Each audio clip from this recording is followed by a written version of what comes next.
વિશ્વામિત્રીની સફાઈ અને રિવરફ્રન્ટનો મુદ્દો પણ ચર્ચામાં છે।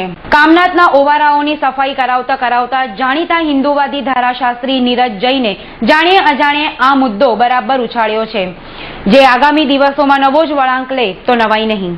કામનાથના ઓવારાની સફાઈ નવનાથ કાવડ યાત્રા સમિતિએ શરૂ કરી। કોઈના પેટમાં દુખ્યું, કારણ 3 ધારાસભ્યો મહાઆરતી માટે આવ્યા। બસ ત્યારથી જ મશીન પાછું ખેંચાયું।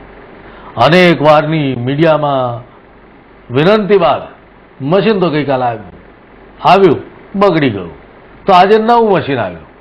નવું મશીન આવ્યા બાદ એક ફેરફાર નોંધાયો।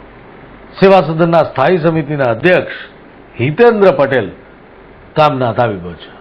1 કલાક સુધી સુપરવિઝન કર્યું। મજૂરોને કહ્યું કે તમે શું કામ કરો છો, એમની સાથે ચર્ચા વિચારણા થઈ કે કયું કામ કરવાનું છે। આમ પોઝિટિવ સિગ્નલ છે ખરા, પરંતુ આ તમામ પદાધિકારીઓને તો રિવરફ્રન્ટમાં રસ છે।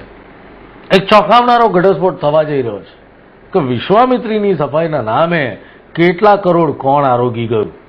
આ ઘટસ્ફોટ નીરજ જૈન કરવા જઈ રહ્યા છે। આગામી દિવસોમાં રાહ જોઈએ। છેલ્લા 10 દિવસથી કોર્પોરેશન દ્વારા જે જેસીબી પહેલા મૂકીને ઉઠાવી લીધું, પાછું ગઈકાલથી જેસીબી મૂક્યું છે। ગઈકાલે જેસીબી બગડ્યું, પરંતુ આજે સવારથી ફરી મોકલ્યું છે। અને આ જે કંઈ અખાડા થતા હતા એના કારણે ચેરમેન સાહેબ જાતે આવ્યા। એમણે જાતે જ સ્થળ સ્થિતિ જોઈ કે કોર્પોરેશનના જેસીબી અને કોર્પોરેશનના બાકીના લોકો શું કરે છે, એ કર્યા, એનું મોનિટરિંગ કર્યા પછી એમના ધ્યાનમાં આવ્યું, જાતે કલાક ઊભા રહી એમણે ધ્યાન રાખી અને તાત્કાલિક સફાઈનું ચાલી રહ્યું છે। અમે આજે બી કહીએ છીએ કે તમે આ માટી અહીંથી કચરો હટાઈ જાઓ।